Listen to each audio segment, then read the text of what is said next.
Sometimes God doesn't place someone in your life for you to keep, but to teach you how to let them go at the right time. You once loved a narcissist not because you were foolish or weak, but because a part of you believed that love had the power to heal people. But over time you grew exhausted. You loved, you gave, you endured, you hoped, and in the end you were left alone, with one haunting question echoing inside. Why did I have to go through this? Carl Jung never viewed life as a series of random events. He believed that every encounter carries a deeper spiritual purpose, and the person you now call the narcissist may very well have been the guide sent to lead you back to your true self. In this video, we won't look at your relationship with the narcissist through the lens of pain, but through the clarity of depth psychology. Why was it you, not someone else, who was drawn to them? Why did they appear at the exact moment you were most vulnerable? And more importantly, how can you walk away from this trial with your heart intact and your soul awakened? Stay with us until the end of this video, because you'll come to realize this. That encounter was not a mistake. It was a meaningful alignment, not just to help you see who they are, but more importantly, to help you finally see who you are. There's a question that keeps many people awake at night after leaving a relationship with a narcissist. Why was I so deeply drawn to them? It wasn't just love. It was something more powerful, almost fated. Even when your logic spoke up, even when you warned yourself countless times, you kept going back. You kept forgiving, kept hoping, and kept getting hurt. Carl Jung called this unconscious attraction, when two individuals aren't merely drawn to each other by appearance or charm, but pulled toward one another like puzzle pieces that fit perfectly into each other's unresolved wounds. In other words, a part of your unconscious recognized something familiar in theirs. You didn't love them with awareness. You loved them through your wounds.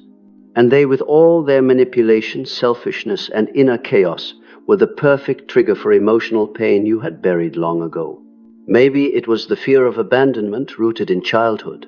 Maybe it was the longing for validation you never received from your parents. Maybe it was the deep-seated belief that you're only worthy of love if you sacrifice or endure. And so, you loved them not because they were good for you, but because they made your old emotional patterns come alive again. Narcissists have a way of striking the most vulnerable parts of your soul. Your compassion, your hope, your loyalty, and your belief that love can redeem all things. But Carl Jung would gently remind you, until you make the unconscious conscious, it will direct your life and you will call it fate. The truth is, this was never a romantic destiny. It was a healing destiny. You were drawn to the narcissist not to stay with them, but to wake up from the very patterns that had been silently running your life from within. This relationship didn't come to complete you. It came to reveal the parts of you that still needed to be seen, acknowledged, and healed. It was through loving someone who didn't know how to love that you began learning how to love yourself deeply.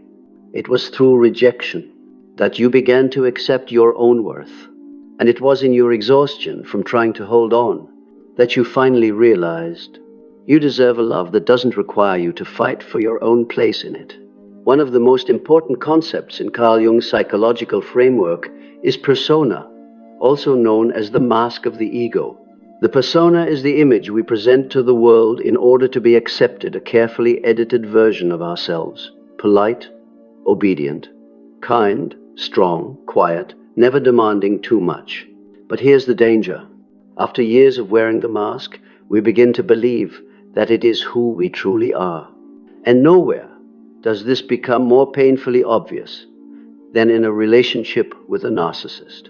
In that kind of relationship, you are forced to become the good one to the point of erasing yourself.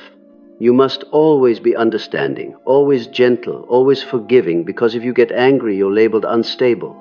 If you set a boundary, you're called selfish. If you speak your truth, you're met with silence, guilt, or rejection. And little by little, you become the very mask that society and the narcissist expects you to wear. You overfunction to be loved. You bend yourself to avoid losing them. You compromise to keep the peace, until you can no longer tell the difference between your true self and the version of you that was molded to keep them comfortable. Carl Jung warned us.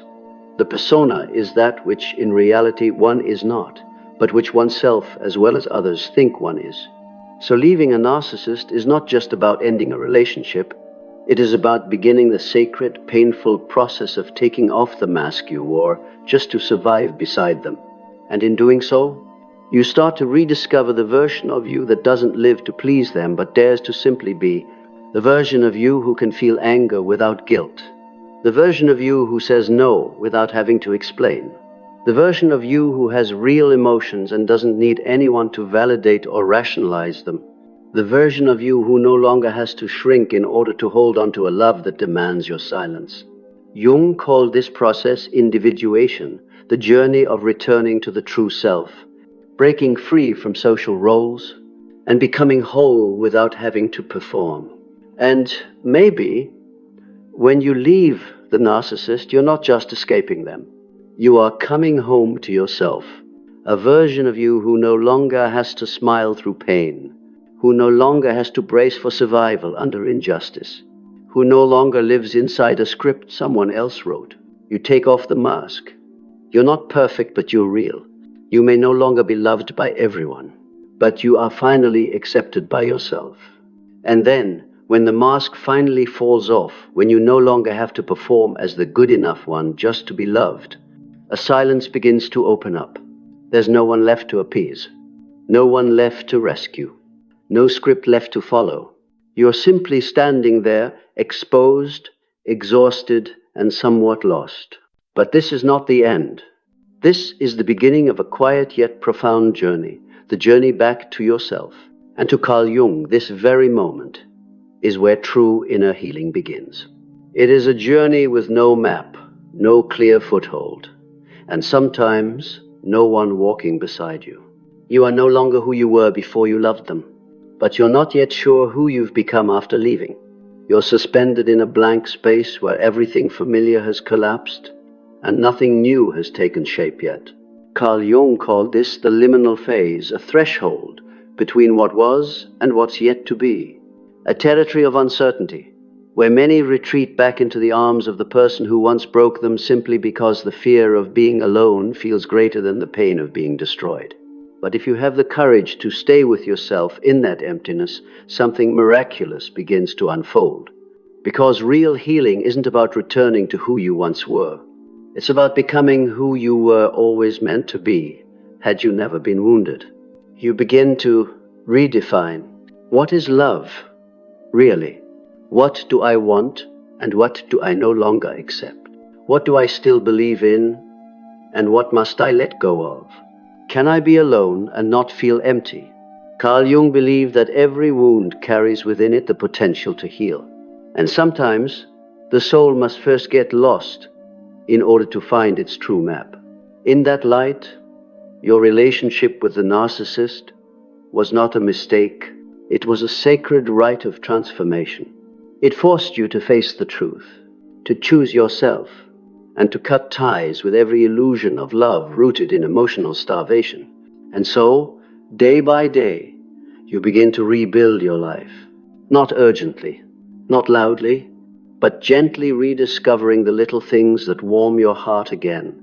An old song, a kid morning coffee, a hug from someone who asks nothing of you. You start listening to your intuition again, the voice that was once suffocated by manipulation. You start trusting your boundaries as a form of self-love. You learn to say no, not out of rebellion, but to protect the peace you've fought so hard to reclaim.